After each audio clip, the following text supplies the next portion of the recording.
Hello everyone. In this video, we're going to talk all about supply. In our last video, we talked about demand. Now we're going to look at things from the supplier standpoint. So with supply, we have the quantity supplied. That's going to be the amount of the good or service that particular producers are willing to and able to sell at the current price. And then we're going to take a look at our generic law of supply. Now, all else equal, we believe there's a direct relationship between price and quantity supplied. If the price that consumers are willing to pay decreases, then the quantity that producers are willing to supply will decrease as well. And if the price that consumers are willing to pay goes up, the quantity supplied is going to go up as well. With demand, remember that we had an inverse relationship, meaning that as price went up, quantity demanded went down. So the opposite was always happening. But with supply, we're going to have a relationship where as that price goes down, supply will go down. As that price goes up, supply goes up. This means that these are going to have a complementary or direct relationship. Now, just like with demand, we do have a supply schedule and a supply curve.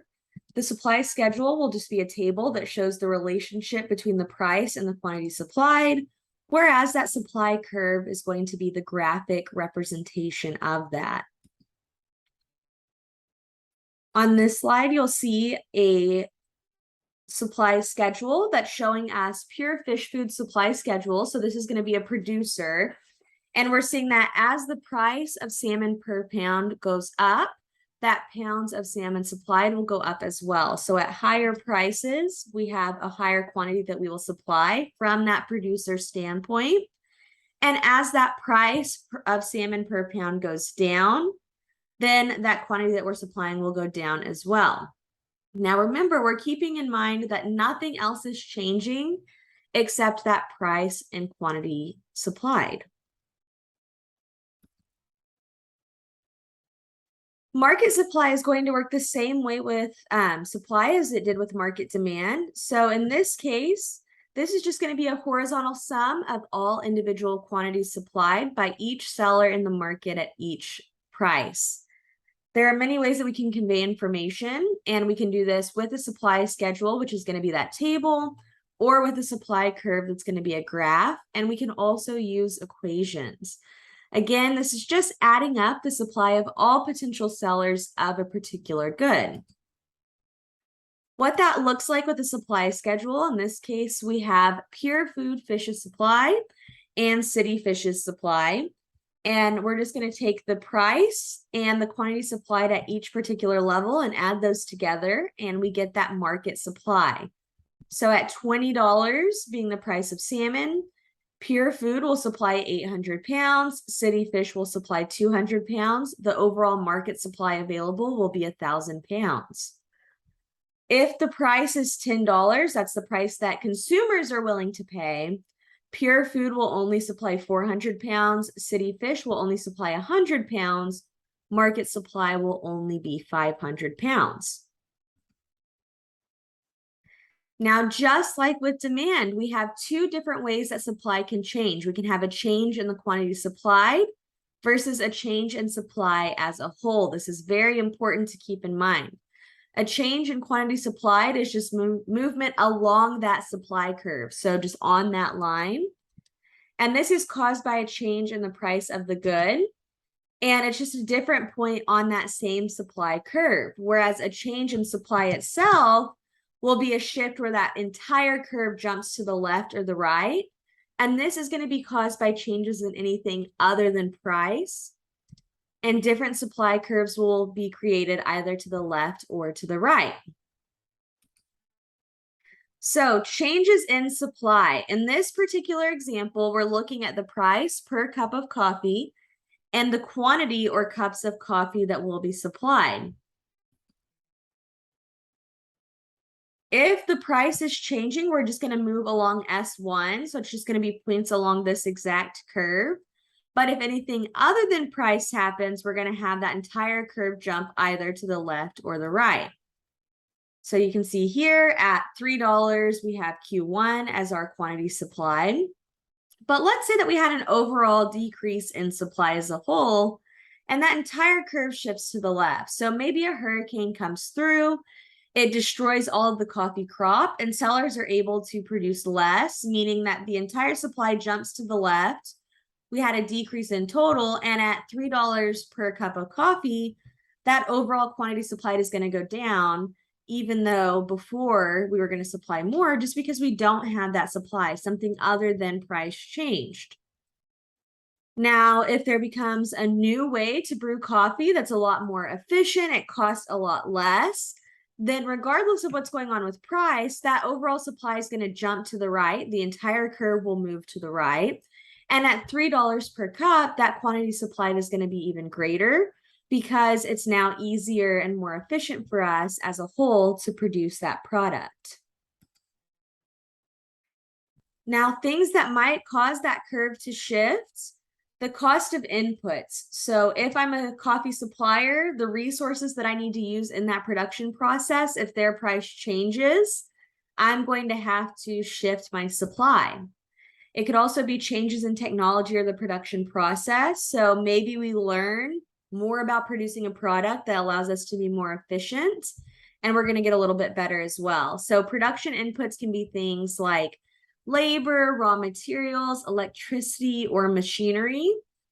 And whenever we think of technology, we're not talking about machinery, we're talking about knowledge. So we're assuming that technology is going to reduce the cost of production. Otherwise, we wouldn't use it. Some more things that might shift our supply: if I have to buy more, or if I have to pay more taxes, then that production cost is going to go up and I'm probably going to supply less. Subsidy is just the opposite of a tax, meaning this is going to reduce my cost of production. The government is essentially going to pay me to produce these goods. So if a subsidy goes into place, I may go ahead and produce more goods just because I'm being compensated to do so, regardless of what that price is. Now, the number of firms in the industry is also something that can shift supply. If there's going to be more individual sellers, the overall supply is going to go up as well.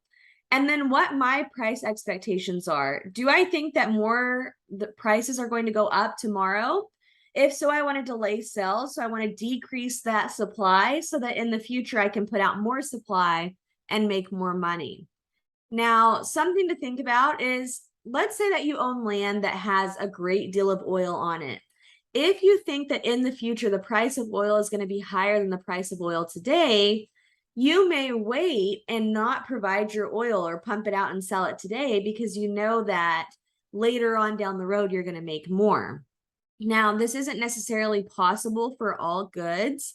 If I'm a farmer that sells things like corn or other crops, those goods are going to spoil. So I can't really change my supply based on what I think is going to happen in the future.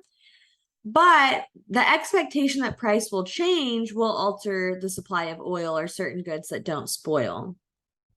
It doesn't really matter if that expectation is correct or not, is something to consider.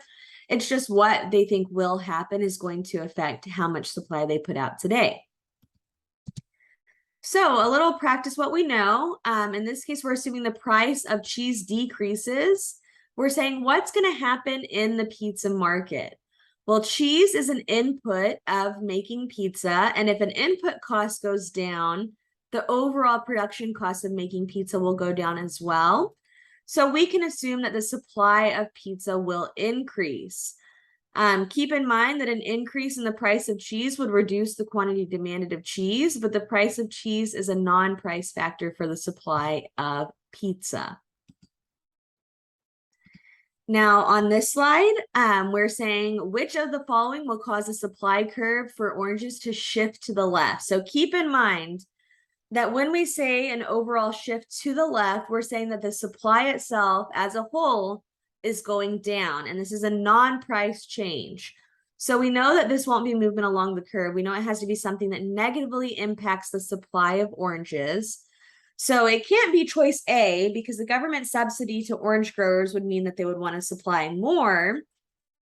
An increase in the demand for oranges would mean that they would want to supply more as well. And a new orange juice commercial might make people want to buy more oranges. So the only correct answer here would be an ice storm strikes Florida, that overall quantity supplied will jump to the left or decrease because we have less available for our suppliers to put out on the market.